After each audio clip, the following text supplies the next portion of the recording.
Hola, buenos días. Es lunes 6 de septiembre y queremos compartir la lección del día de hoy. El título es Ritual y Sacrificio. El sistema de ritos y sacrificios del Antiguo Testamento, como el que se encuentra en Levítico, ofrece más ejemplos de lo que vimos ayer, símbolos del Antiguo Testamento que apuntan a las verdades del Nuevo Testamento. Estos contienen muchas verdades espirituales importantes que pueden ser de gran valor para quienes los estudian. Lee las instrucciones para la ofrenda para el pecado de un típico israelita en Levítico 4:32 al 35. Y si por su ofrenda por el pecado trajere cordero, hembra sin defecto traerá. Y pondrá sus manos sobre la cabeza de la ofrenda de expiación y la degüellará por expiación en el lugar donde se degüella el holocausto.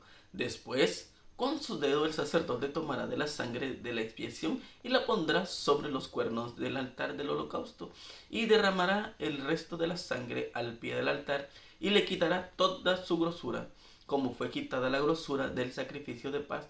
El sacerdote la hará arder en el altar sobre la ofrenda encendida a Jehová y le hará el sacerdote expiación de su pecado que habrá cometido y será perdonado. ¿Qué podemos aprender de este rito? Aunque no tengamos un santuario ni un templo con un altar donde podamos ofrecer sacrificios por nuestros pecados. Relaciona este rito con San Juan 1:29. El siguiente día vio Juan a Jesús que venía a él y dijo: He aquí el Cordero de Dios que quita el pecado del mundo.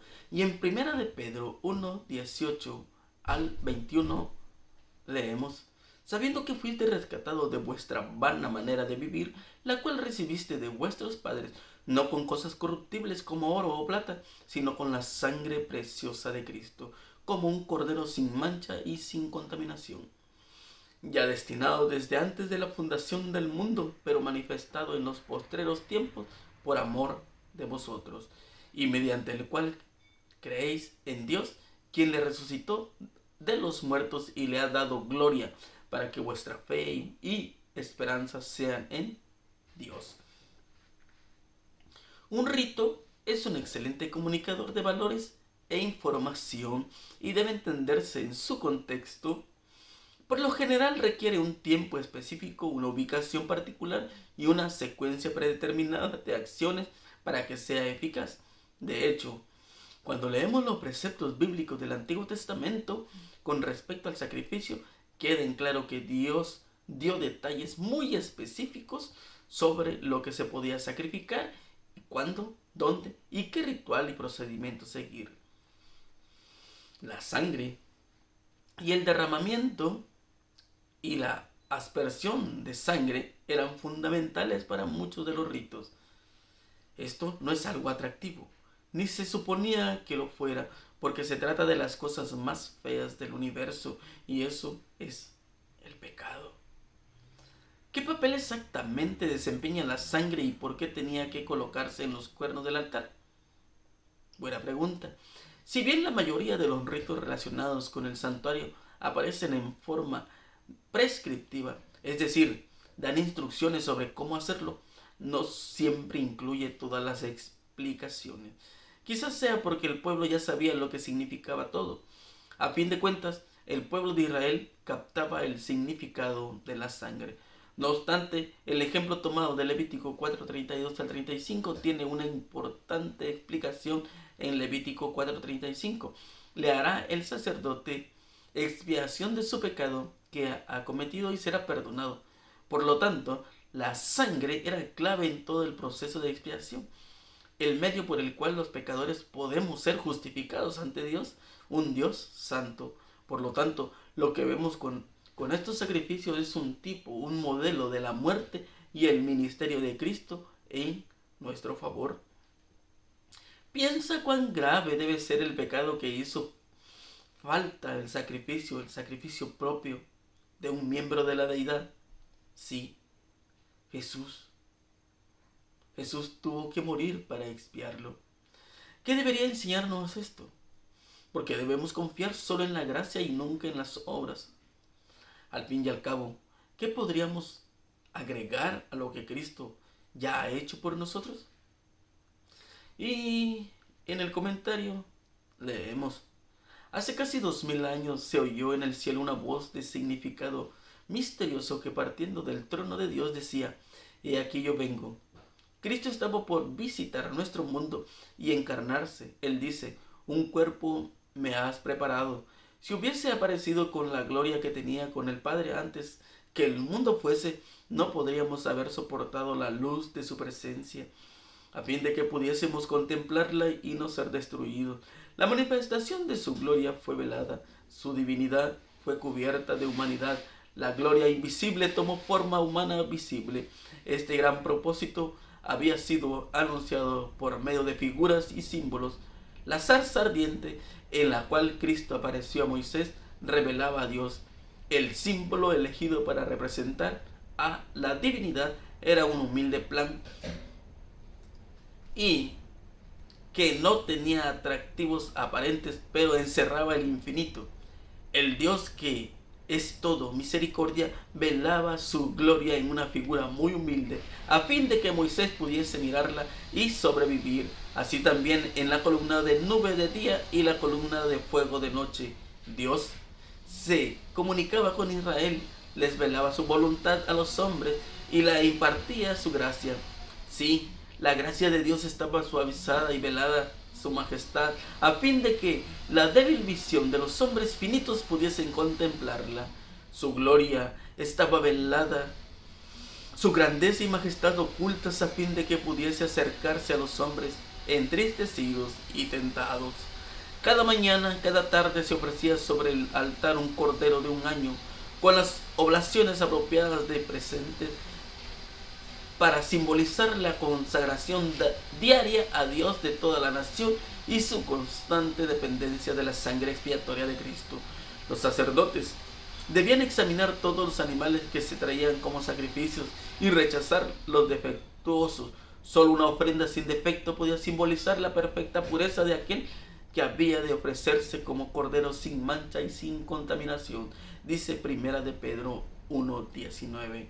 El apóstol Pablo señala estos sacrificios como una ilustración de lo que los seguidores de Cristo han de llegar a ser. Dice: así, hermanos, os ruego por la misericordia de Dios que presentéis vuestro cuerpo en sacrificio vivo, santo, agradable a Dios, que es vuestra racional culto.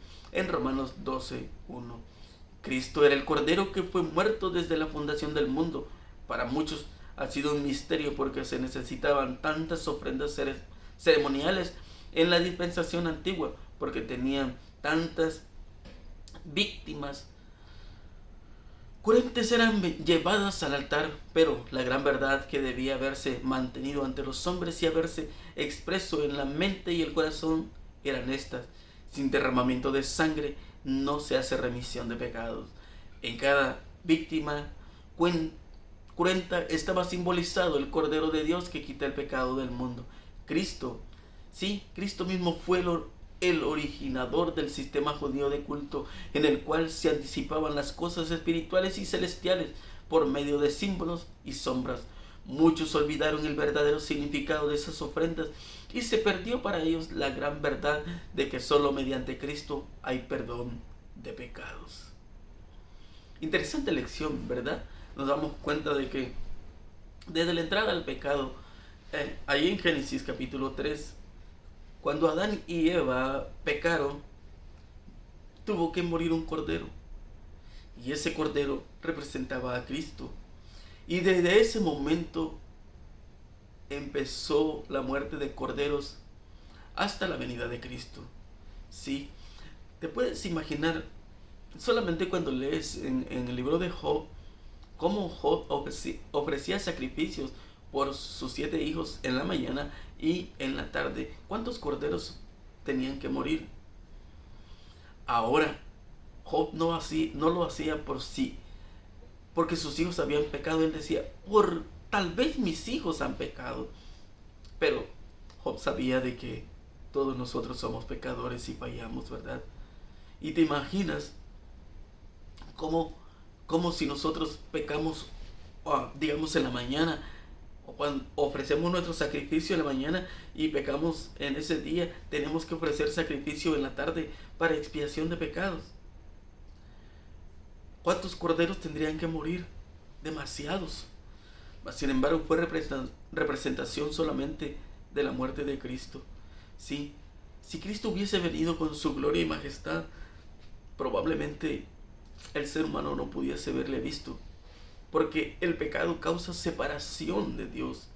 Entonces, muchos o quizás todos hubiesen muerto, probablemente, porque todos somos pecadores, todos hemos fallado. Y ahora Cristo nos dice que ya no es necesario. Es por eso cuando tú lees los evangelios, en Juan, Mateo, dice que cuando Cristo entregó su vida a las 3 de la tarde, el cordero, ese cordero que se iba a sacrificar, dice que huyó. ¿Por qué? Porque ya no era necesario. Cristo había muerto. Ahora tú te puedes imaginar que cuánto dolor le causamos a Cristo cuando nosotros pecamos y pecamos y pecamos. Mucho, ¿verdad? Sí, es ese cordero que tenía que morir aunque no tenía culpa. Lo miramos ahí representado en Isaías 53. Él cargó todos nuestros pecados. Él sufrió todo dolor a causa nuestra. Ahora, muchas de las veces nosotros decimos que no es necesario pedir perdón. Ahora, eso es lo que le pasó al pueblo de Israel. Cuando tú lo miras en Isaías capítulo 1 y desde Isaías hacia adelante te das cuenta de que el corazón del ser humano fue duro y pensaba que él solo podía hacer las cosas a su manera, que él podía hacerlo. Saúl perdió su reino, perdió el poder porque él ofreció sacrificio cuando él no debía ofrecer. Y de igual manera nos sucede a nosotros. Si nosotros nos perdemos es porque nosotros no tenemos esa humildad de decirle al Señor, aquí están mis pecados, y confesarlos. Es por eso que cada mañana tenemos que entregarle nuestra vida a Él. Y en la tarde cuando lleguemos a casa, a nuestro hogar, tenemos que darle honra y gloria y gracias porque nos trajo de regreso a casa. No sabemos lo que sucede en el camino. Es por eso que nuestra relación con Dios tiene que ser buena. Ahora, Pablo nos dice ahí en Romanos 12:1 que le entreguemos nuestra vida. Sí, a alguien que ya lo hizo por nosotros. ¿Qué más podemos hacer nosotros? En mi pensar, todo está hecho. Jesús vino, vivió entre la humanidad, murió por la humanidad y ahora está preparando un lugar para la humanidad. Él ya lo hizo todo. Lo único que nos resta hacer es decirle, Señor, aquí estoy. Con mi montón de defectos, con mi montón de pecados, pero aquí estoy. Quizás sin fuerza, quizás sin ánimo, quizás desalentado por la situación en la que estás viviendo o estamos viviendo, quizás por los problemas, quizás por la enfermedad. Y lo único que nos resta decir es, Señor, toma mi vida, aquí estoy. Porque Él ya lo hizo todo. Mi hermano, mi amigo, que tú puedas tomar la mejor decisión y puedas entregarle tu vida a Cristo. Él es la solución a tus problemas y a mis problemas. Vamos a orar. Señor, gracias por este nuevo día, por este lunes. Señor, que usted nos cuide, nos guarde y nos proteja. Pero ayúdenos a confiar en su promesa. Lo necesitamos en nuestra vida, en nuestro hogar, en nuestra familia, por favor. Transforme nuestro hogar. Hay tanto dolor, hay tanto sufrimiento, tanta enfermedad. Por favor, que usted pueda restaurar nuestro hogar, nuestra familia, nuestra vida, Señor, y que la podamos poner en sus manos. Cuídenos y guárdenos, Señor. Lo pedimos todos estos favores en el nombre de Jesús. Amén. Mi hermano, mi amigo, nos vemos el día de mañana, si así Dios nos los permite. Bendiciones.